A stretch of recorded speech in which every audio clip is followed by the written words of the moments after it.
সময় কিমান বজামানত সংঘটিত হৈছে বাৰু? এইটো ৰাতি আপোনাৰ 1:30মান বাজিছে, 1:40 তেনেকুৱা হ'ব, 1:40-45। 1:40 তেনেকুৱা ট্ৰেইনখন ক'ৰ টাইমতে পৰা হৈছে। ক'লৈ যায় বাৰু? এখন ট্ৰেইনটো আপোনাৰ ডিব্ৰুগড় টু দিল্লী যায় ন? ৰাজধানী এক্সপ্ৰেছ। এই হাতীৰ জাকটো আপোনালোকৰ ঘৰটো আপোনাৰ ওচৰতে? অঁ, ঘৰটো আমাৰ এই কহাগাঁও ওচৰতে। বাকী হাতীখিনি ক'ত গ'ল গম পায় নেকি? বাকী হাতী আপোনাৰ যেতিয়া ঘটনাটো হৈছে, ঘটনা অন্তত হাতীখিনি দুভাগ হৈ গ'ল। এভাগকে এতিয়া গাঁৱৰ ৰাইজে কৈছে যে ৰিজাৰ্ভত সোমাই আছে আৰু এজাক ৰেল লাইন পাৰ হৈ গুচি গ'ল। এতিয়া বোলে বুকুঙৰ এইটো চাইডত গৈছে। ৰাতি কাহিনী আপোনালোকৰ যোৱা নিশা আপোনালোকৰ গাঁৱত কিবা ক্ষতিসাধন হৈছে নেকি? ক্ষতিসাধন মানে তেনেকুৱা আমাৰ গাঁৱত গৈছে, বাবাসকল গৈ পেলাই ভঁৰাল ঘৰ ভাঙিছে, ধান খাইছে, খাই মানে ৰাতি চিঞৰ বাখৰ কৰি ইয়াত হুলস্থুল পৰিৱেশ সৃষ্টি কৰিছে। সেইটোৱে আৰু ৰাইজক অলপ ভয় খালে। কি ক'ব এই বিষয়ে?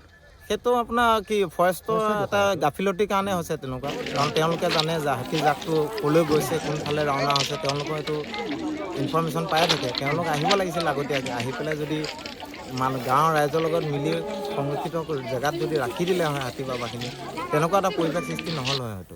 তেওঁলোক সেই টাইমমতে নাহে, ৰাতি আহিব, আহি লৈ তেওঁলোক নিচা জাতীয় দ্ৰব্য খাব, তেওঁলোকে ইয়াতে বহি মাল খাব, মাল পানী খাই বৈ নিচা হ'ব, তেওঁলোক গুচি যায়। এতিয়া গাঁৱৰ ৰাইজৰ লগত তেওঁলোকে মিলি জুলি যদি হাতী বাবাখিনি সুৰক্ষা ৰাখিলে হয়, গাঁৱৰ ৰাইজেও সুৰক্ষিত থাকিলে হয়, আৰু যদি এনেকুৱা এটা পৰিৱেশ সৃষ্টি নহ'ল হয়।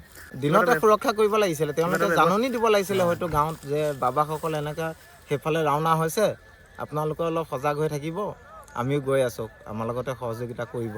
আমিও তেখেতক মিলি জুলি হয়তো তেওঁলোকক ৰিজাৰ্ভটো আছে, ফৰেষ্টৰ ৰিজাৰ্ভ আছে ইয়াত, ৰিজাৰ্ভত সোমাই ৰখাব পাৰিলে হয়। সম্পূৰ্ণ জগৰীয়া এইটো আপুনি ক'বলৈ গ'লে এইটো বন বিভাগসকল তেওঁলোক জগৰীয়া, কাৰণ তেওঁলোকৰ গাফিলতিৰ কাৰণে এইটো অৱস্থা হ'ল আজি।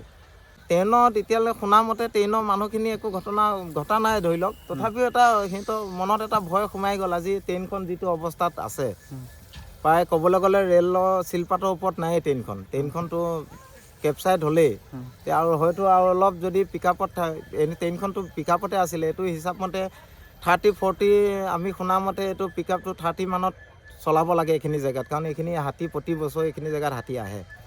এতিয়া ট্ৰেইনখনো পিকআপত আছিলে, এতিয়া সেই ট্ৰেইনৰ আগত পৰি এতিয়া হাতীখিনি মৃত্যু হ'ল আৰু কি ক'ব।